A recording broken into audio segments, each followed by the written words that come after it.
Imagine you woke up tomorrow, and the person who has been quietly deciding which diseases get cured, which children survive, and which climate technologies get funded just changed their mind.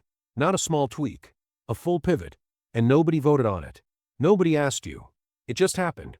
That's not a hypothetical. It happened in October 2025. And the ripple effects are going to touch your life. Maybe not today, but sooner than you think. So today, we need to talk about Bill Gates. Not the scandal version. The version that actually matters for your future. Because buried underneath all the noise is a question that should keep every one of us up at night. Who actually gets to shape the world? And why isn't it you? Let's talk about what just changed, why it's bigger than the headlines made it seem, and what you can actually do about it. Here's what happened. In late October 2025, Bill Gates published a 17-page document, a memo, really, titled something along the lines of Tough Truths About Climate. And the moment it hit the internet lost its mind. Trump posted on Truth Social saying, and I'm not making this up, that he had won the war on the climate hoax. Climate scientists called it dangerous. Longtime allies felt blindsided. The whole world seemed to pick a side within 48 hours. But here's what most people missed in the shouting. The real story wasn't about climate at all. It was about power. Who has it, how they use it, and what it means when one person's change of mind reshapes the priorities of an entire planet. So what did Gates actually say? He argued that the global climate movement has become too obsessed with temperature targets and emissions numbers, and that this obsession has been pulling money and attention away from something more urgent, the people who are suffering right now. Dying from malaria right now. Starving right now.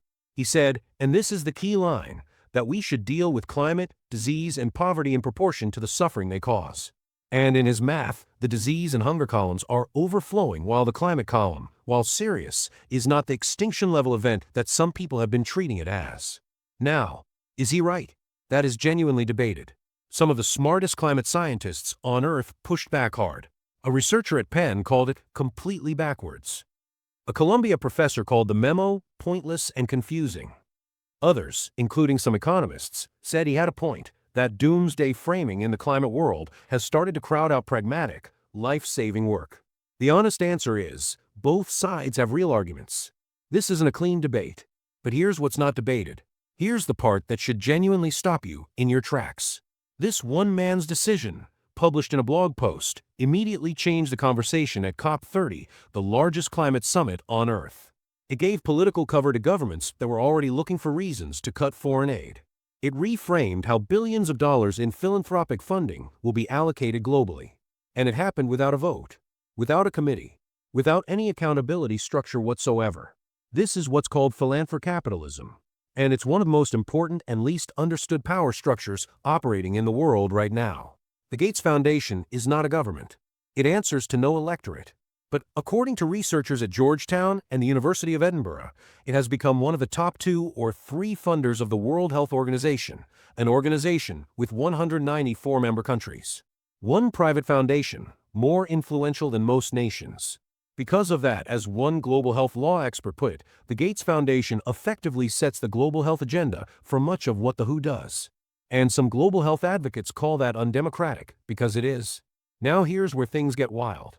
Because while this memo was causing controversy, Gates was simultaneously making one of the largest philanthropic commitments in human history.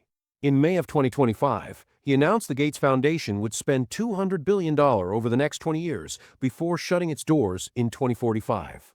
$9 billion in 2026 alone. For context, that is more than the entire GDP of several of the countries it operates in. And in February of 2026, the Foundation's annual letter revealed something sobering. For the first time this century, child deaths went up. In 2025, more children died than the year before. Not because we forgot how to save them, because funding dried up, because governments stepped back, because the safety net, partially built by this one foundation, started to fray. So here's the uncomfortable truth at the center of all of this. We have built a world where the health, the priorities, and the future of billions of people in the poorest countries depends enormously on the decisions of a few extraordinarily wealthy individuals.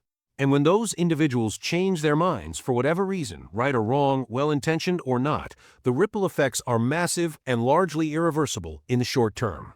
And here's where it gets interesting for you, specifically, because this isn't just a story about Bill Gates. This is a preview of the world we're walking into, a world where governments are retreating, foreign aid is being cut, and the vacuum is being filled by private actors.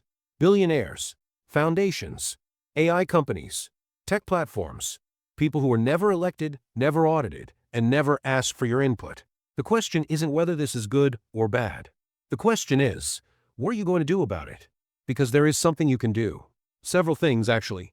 First, become a literate participant in philanthropic accountability. Most people have no idea how foundations work, who funds them, or what they're actually spending money on. The Gates Foundation has a public grants database. So do most major foundations. Start looking at where the money flows. Who gives it? Who receives it? What the strings are. Informed citizens create pressure. Pressure creates accountability. This is not complicated. It just requires 10 minutes of curiosity.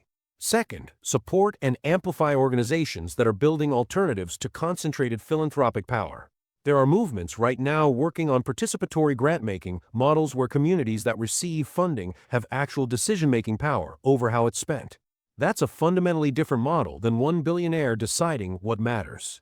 If that resonates with you, look into organizations like the Global Fund for Community Foundations or Thousand Currents. These are real, operating alternatives. Third, pay attention to where your own giving lands, even at a small scale. You do not need to be a billionaire to be a philanthropist. If you give $20 a month to anything, a charity, a cause, a Patreon, you are participating in the allocation of global priorities. Be intentional about it. Choose organizations that are accountable, that measure their impact, and that give agency to the communities they serve. And fourth, the most underrated one, develop a skill that makes you irreplaceable in the conversations that are coming. AI is about to unlock enormous leverage for individuals. The next 10 years will see people, not institutions, build tools, raise awareness, and organize communities at a scale that used to require a foundation's budget. You don't need $200 billion to matter. You need clarity, a skill, and the right network. The seat at the table isn't just for billionaires anymore, but you have to decide to show up. Here's the thought I want to leave you with. The reason this Gates memo generated so much heat isn't really about climate versus disease. It's because it reminded us for a moment that the future is being written by a very small number of people, and the rest of us are largely reading about it after the fact. That's the situation. The question is whether you stay a reader or start becoming a writer. If this kind of thing makes you think, who else is quietly reshaping the future without asking permission? Drop a comment. What's one area of your life where you wish you had more of a say in how the future goes?